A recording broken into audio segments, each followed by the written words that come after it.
اللہ اکبر. کفار کہنے لگے یہ تو جادو ہے, یہ تو جادو ہے. اور کیا کیا چاہیے, اور کیا کیا چاہیے. اینک جب تک نہ اترے گی کچھ نظر نہیں آتا, کچھ نظر نہیں آتا. اس کے بعد دوپہر تک انتظار کرتے رہے. دوسرا بھی دیکھتے ہیں میرے عزیزوں, ماننے والے کو صدیق ہی کافی ہے.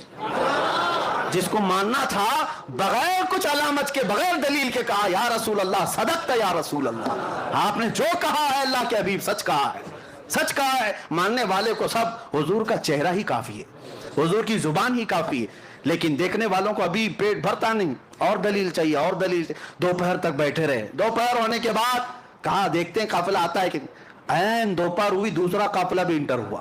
اور جیسے ہی وہ قافلہ آیا گردنیں اونچی کر کر کے دیکھ رہے تھے قافلے میں آنے والا, ایک ہاتھ میں پٹی باندھا, دوسرا پیر میں پٹی باندھا. کہا محمد کا جادو ہے, نعوذ باللہ من ذالک. وہ بھی علامت نظر آ گئی. لیکن کچھ کو ماننا تھا مانے, اور کچھ جو ہے شام تک بیٹھیں گے. تیسرا بھی دکھتا ہے کہ نہیں, تیسرا قافلہ بھی آتا ہے کہ نہیں. اب میں آپ کو میرے مصطفیٰ کا معجزہ بتاؤں, حضور کی شان بھی بتاؤں. تیسرا قافلہ جس کے بارے میں میرے آقا نے بشارت دی تھی مکہ میں کہ تیسرا قافلہ جس کی قیادت ایک سرخ دھاری دار اونٹ اور ایک کالے دھاری دار اونٹ کر رہے ہیں, دونوں سب سے آگے چل رہے ہیں. واپس آئیں گے بھی تو وہی دو اونٹ سب سے آگے ہوں گے.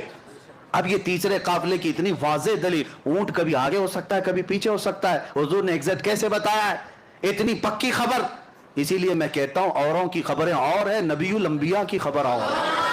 میرے عزیزو ایک بات کان کھول کر کے سن لینا, آسمان زمین پہ آ سکتا ہے, زمین آسمان پہ جا سکتی ہے, میرے مصطفیٰ کا قول جھوٹا نہیں ہو سکتا, رائی کے دانے کے برابر بھی غلط نہیں ہو سکتا. حضور نے جو فرمایا وہ حق ہے.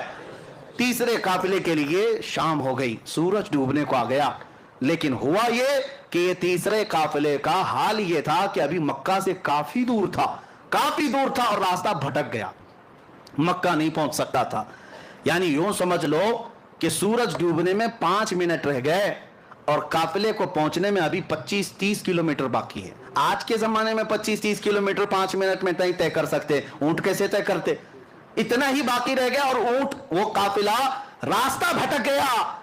حضور پاک صلی اللہ تعالیٰ علیہ وسلم مکہ میں ہیں لیکن مطمئن ہیں, پرسکون ہیں, اس لیے کہ قافلے کے بارے میں حضور نے بشارت دے دی.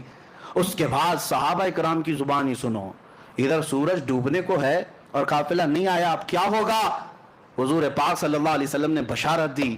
حضور نے فرمایا رب کا حکم ہے سورج کو کہ اس وقت تک نہیں ڈوبے گا جب تک قافلہ نہیں آئے.